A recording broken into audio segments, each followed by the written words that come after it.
నాని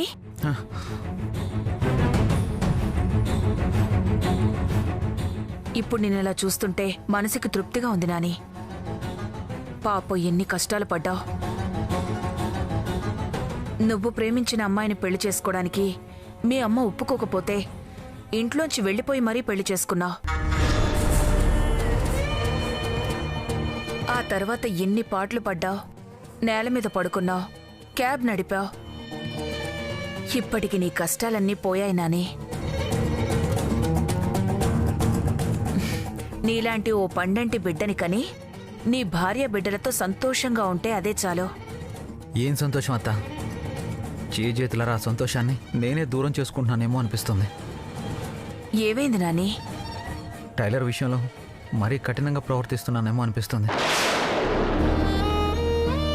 తనెంతో ప్రేమగా దగ్గరకొస్తుంది, కానీ నేనే చిరాకు పడుతున్నాను.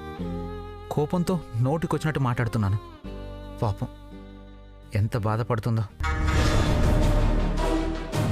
ఇదేంటి, టాబ్లెట్స్ ఎఫెక్ట్ వల్ల ధరణి మొహమే చూడకూడదన్న రేంజ్లో ఆవేశపడతాడనుకుంటే ఇలా సానుభూతి చూపిస్తున్నాడేంటి? ఇదే సానుభూతి ఇలాగే ఉంటే ధరణి గదిలోకి రాగానే దగ్గరికి తీసుకుంటాడు. నా అల్లుణ్ణి చేసుకోవాలనుకునే కల కూడా కలలాగే మిగిలిపోతుంది. అసలు నేనేం కావాలని చేయట్లేదు అత్త. టైలర్ నా దగ్గరికి రాగానే నాకు నచ్చని విషయాలు ఏవేవో గుర్తుకొస్తున్నాయి. ఎక్కడలేని చిరాకు కోపం వచ్చేస్తుంది. నాకు కావాల్సింది అదే కదరా, అందుకే కదా ఆ టాబ్లెట్స్ ఇచ్చేది. అయినా ఇప్పుడు నీకు దాని మీదున్న సానుభూతికి ప్రేమకి ఈ డోస్ సరిపోదు, ఇంకొంచెం పెంచాలి. ఇలాంటివేం జరగకూడదనే కదా ఆ టాబ్లెట్స్ ఇచ్చాను. అసలు వేసుకుంటున్నావా? వేసుకుంటానత్త. ఎన్ని? 2 వేసుకోమన్నావు కదా. 2 సరిపోతాయి. కానీ ఈరోజు మీరు సంతోషంగా ఉండాల్సిన రోజు కదా, మళ్ళీ కోపం వస్తుందేమో. ఇంకో 2 టాబ్లెట్లు ఎక్కువ వేసుకో. టాబ్లెట్స్ ఎక్కడా?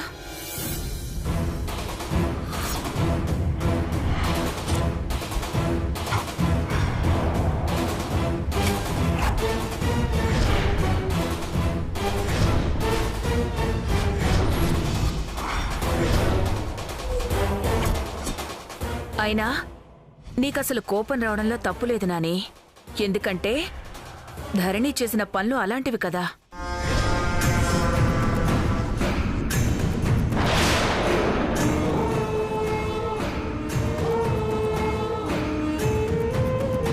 నువ్వు తనని అంతలా ప్రేమిస్తే తను నిన్ను ఎక్కడ ప్రేమించింది చెప్పు?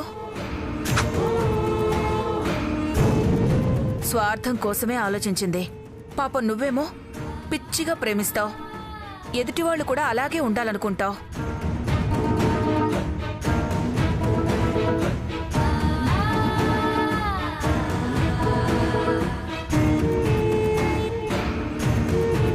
కానీ నువ్వున్నట్టే అందరూ ఉండాలని లేదు కదా. తన అక్క పెళ్ళయ్యేంత వరకు నిన్ను ఇంట్లోకి రానివ్వకుండా చేసింది.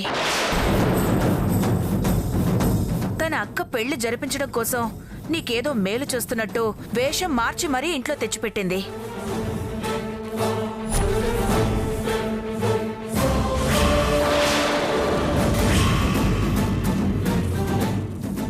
మనం ప్రేమించినోళ్లే వాళ్ళ స్వార్థం కోసం మనతో ఆటలాడుతుంటే కోపం వస్తుంది నాని. అలాగని ఆ కోపం చూపించి దూరం చేసుకోలేం కదా.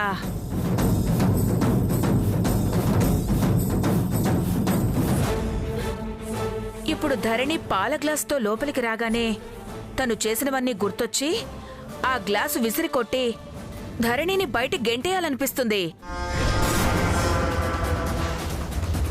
అందుకే అస్సలు గుర్తు తెచ్చుకోవద్దు. జరిగిందంతా మర్చిపో. ఒకవేళ గుర్తొచ్చినా కోపం మాత్రం తెచ్చుకోవద్దు నాని. అర్థమైందా? అలాగే అత్త. సరే నాని.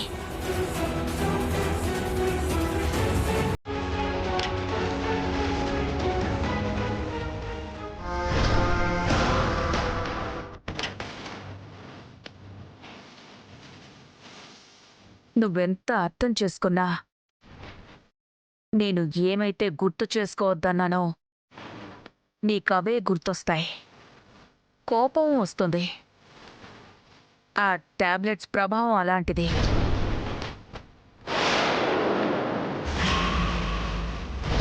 ధరణి కాదు కదా, దేవుడే దిగొచ్చినా కంట్రోల్ చేయలేడు.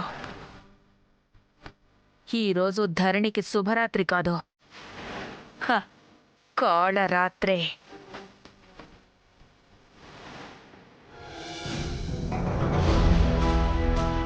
గొప్పింటి కోడలైతే అన్నీ అనుకున్నట్టు జరుగుతాయనుకుంటే ఇక్కడ ఉన్న స్వతంత్రం కూడా పోయినట్టుందే.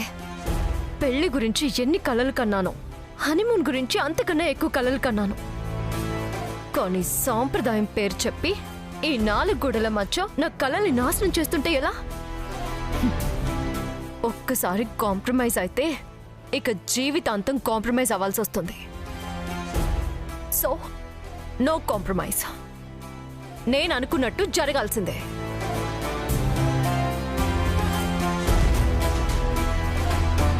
ఏంటి శోభనపు పెళ్లి కూతురా, ఎలా ఉన్నావు?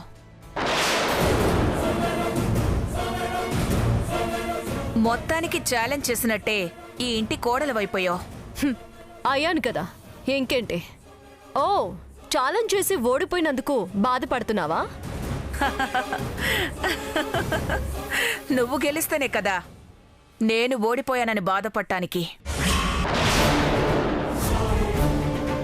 గొప్పింటి కోడల్ని అయిపోయాను, ఇక నేను మహారాణిని, నా మాటకి తిరుగులేదు అనుకుంటున్నావేమో.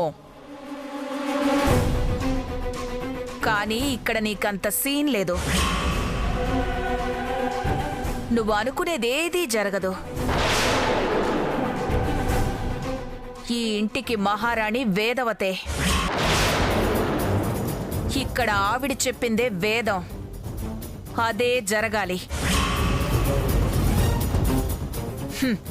ఈ పాటికే నీకు ఆ విషయం అర్థమై ఉంటుంది. పాపం నువ్వేమో హనీమూన్ సింగపూరో స్విట్జర్లాండో వెళ్లాలనుకున్నావు. కానీ వాళ్ళు సంప్రదాయం కట్టుబాట్లు అని చెప్పి ఈ 4 గోడల మధ్య శోభనానికి ఏర్పాట్లు చేశారు. నీ శోభనమే నీకు నచ్చినట్లు ఏర్పాటు చేసుకోలేని దానివి ఇక ఈ ఇంట్లో పెత్తనం ఎలా సాగిద్దామనుకున్నావు?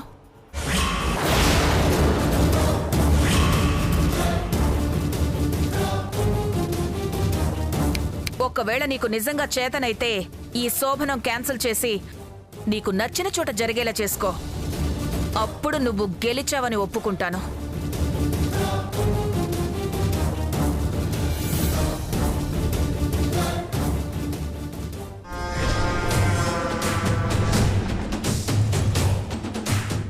అక్కడ ఆదిత్య ధరణిల శోభనం ఎలాగూ ఆగిపోతుంది. ఇక్కడ శ్రావణిని కూడా రెచ్చగొట్టాను కాబట్టి ఇది కూడా శోభనం జరగకుండా ఆపితే ఇది బోనస్ అవుతుంది.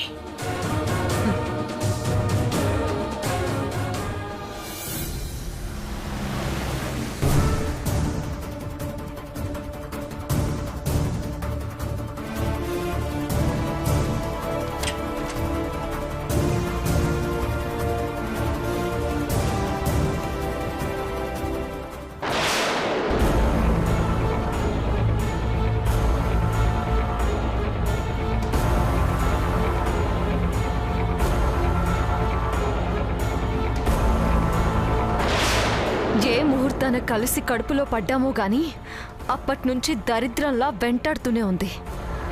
అమ్మ కడుపుతో పాటు అత్తిళ్ళు కూడా కలిపి పంచుకోవడానికి పుట్టినట్టు పుట్టింది. చివరికి శోభనానికి కూడా ఒకటే ముహూర్తం పెట్టారు. చచ్చి, పోనీ ఎక్కడికైనా హనీమూన్కి వెళ్దామా అనుకుంటే ఇక్కడే జరగాలన్న ఆచారమంట. కర్మ కాకపోతే.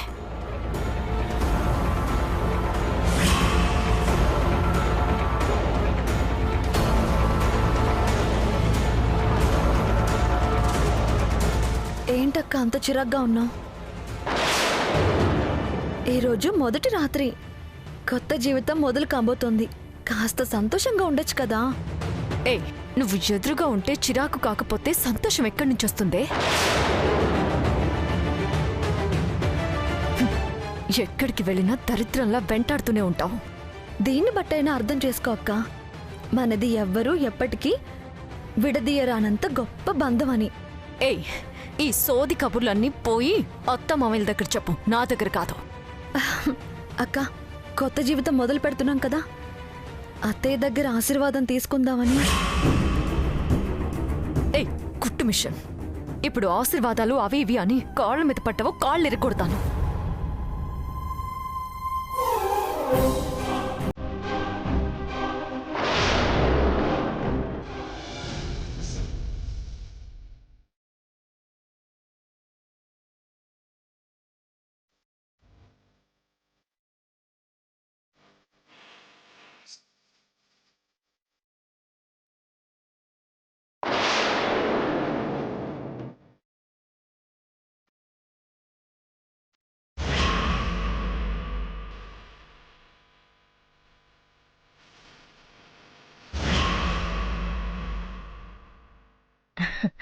ఆకాశంలో 2 చందమామల్ని పక్కపక్కనే చూస్తున్నట్టు కళ్ళకి నిండుగా ఉన్నారమ్మా. నా దిష్టే తగిలేలా ఉంది.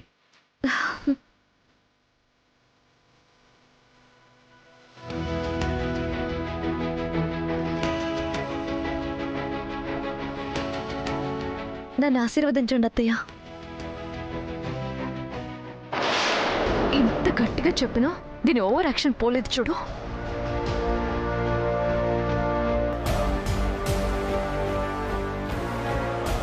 లేమ్మా, నిండు నూరేళ్లు పసుపు కుంకాలతో పిల్లా పాపలతో చల్లగా ఉండమ్మా.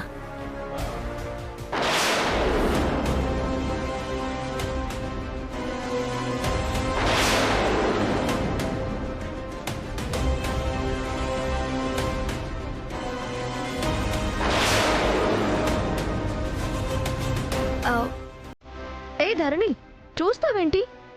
అత్తయ్య దగ్గర ఆశీర్వాదం తీసుకో.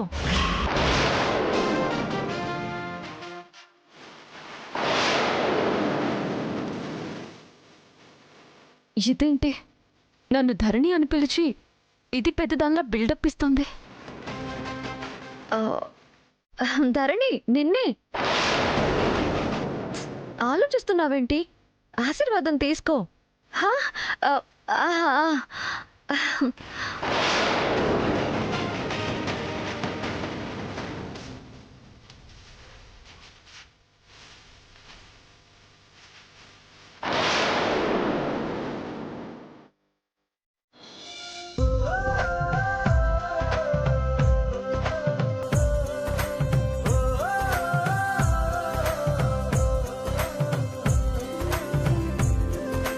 నిండు నూరేళ్లు పసుపు కుంకాలతో పిల్లా పాపలతో చల్లగా ఉండమ్మా. లేమ్మా.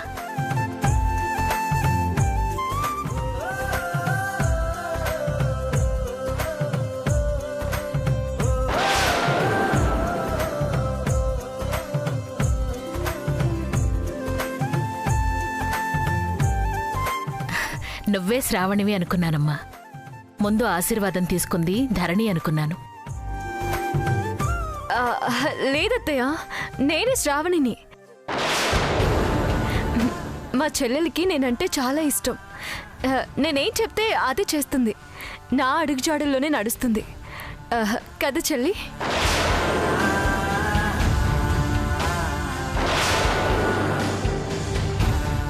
నా కోడళ్ళని కాదు గాని ఇద్దరి గురించి ఎంత చెప్పినా తక్కువే. సరే, వెళ్ళండి. అలాగే. ఏయ్ కుట్టు మిషన్, ఏంటి మళ్ళీ నీ ఓవర్ యాక్షన్? కాళ్ళ మీద పడొద్దు అని చెప్పానా లేదా? పైగా నన్ను నీ చెత్త పేరుతో ధరణి అని పిలుస్తావా? ఎందుకక్క అంత కోపం? కాళ్ల మీద పడినా నేనే నువ్వని చెప్పి నీకే మార్కులు పడేలా చేశాను కదా. ఏయ్, ఎవరికి కావాలని బోడి మార్కులు? అత్తిళ్ళు కదా, ఇక్కడేమీ చేయలేను అనుకుంటున్నావేమో. వచ్చిన వెంటనే ఎందుకులే గొడవలని ఊరుకుంటున్నాను. నువ్విలాగే ఓవర్ యాక్షన్ చేసావనుకో, నా నిజ స్వరూపం నీకు చూపించాల్సి ఉంటుంది.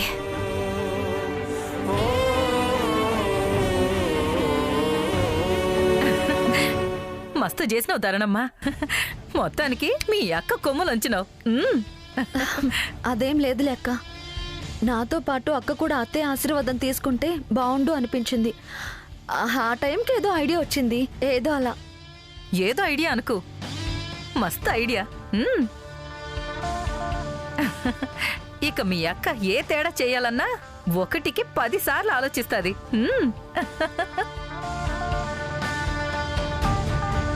సరే, ముచ్చట్లు తర్వాత. ముహూర్తానికి టైం అవుతోంది. చిన్నబాబు ఎదురు చూస్తూ ఉంటాడు. పద ధరణి.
బంగారంలోని ఆ స్టైల్, సెల్ఫ్ రెస్పెక్ట్, కాన్ఫిడెన్స్ చూసి పడిపోయాను. కానీ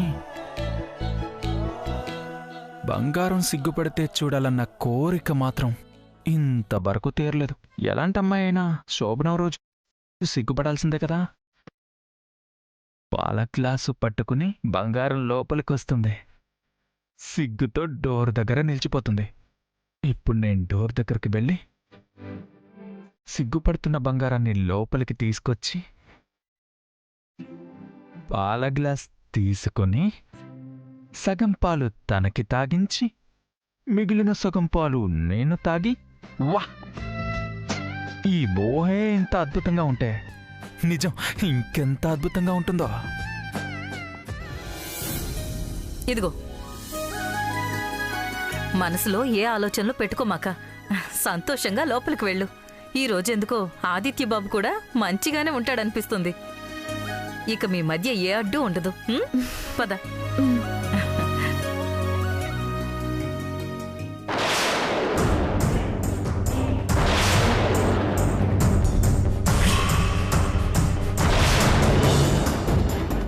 నా ముద్దుల మేనలుడి భార్యని నేను కదా తీసుకెళ్ళాలి. నువ్వు వెళ్ళు.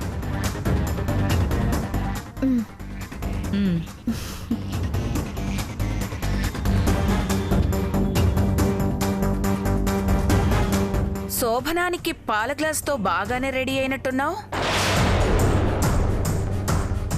పాపం, పెళ్ళైన ఇన్నాళ్ళకి శోభనం కుదిరింది. ఎన్నో ఆశలతో వెళ్తున్నట్టున్నావు. అది కాస్త అటు ఇటు అయితే ఏమైపోతావో. ఎన్ని దెబ్బలు తగిలినా నీకింకా బుద్ధొచ్చినట్టు లేదు. దెబ్బతిన్న పులిని తక్కువ అంచనా వేయొద్దు ధరణి. ఎప్పుడు ఏ రకంగా దెబ్బతీస్తుందో దానికే తెలీదు. ధరణినా? అంటే ఇంతసేపు నేను ధరణి అనుకుని మాట్లాడుతున్నావా? అంటే నువ్వు అంటే నాతోనే కాదు, నా చెల్లితో కూడా ఛాలెంజ్ చేసావన్నమాట. నాలాంటి ఒక్కదాంతోనే పెట్టుకోవడం కష్టం. ఇక ఇద్దరితో పెట్టుకుని ఏం చేద్దాం అనుకున్నావు పిన్ని?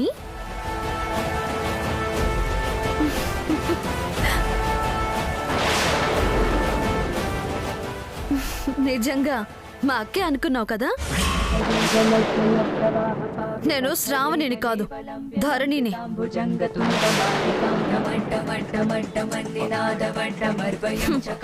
మా ఇద్దరిలో అక్కెవరో చెల్లెవరో తేడా తెలుసుకోలేకపోయావు.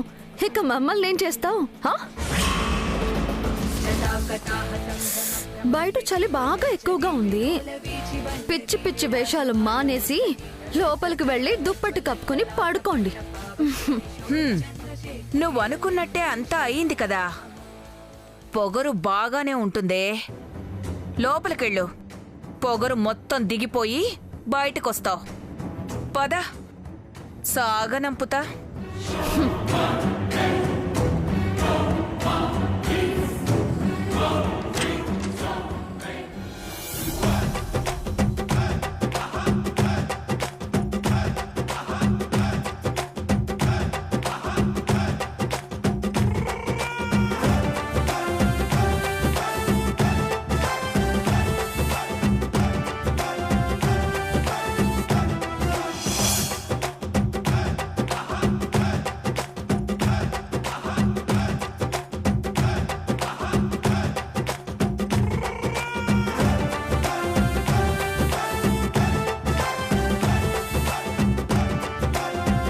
బయటికి చూస్తున్నావేంటమ్మా?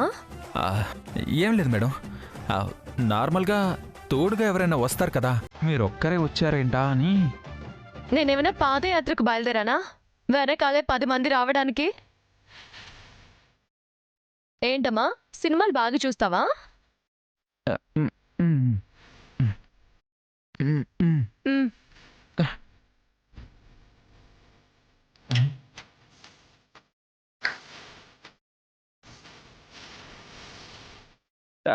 మేడం,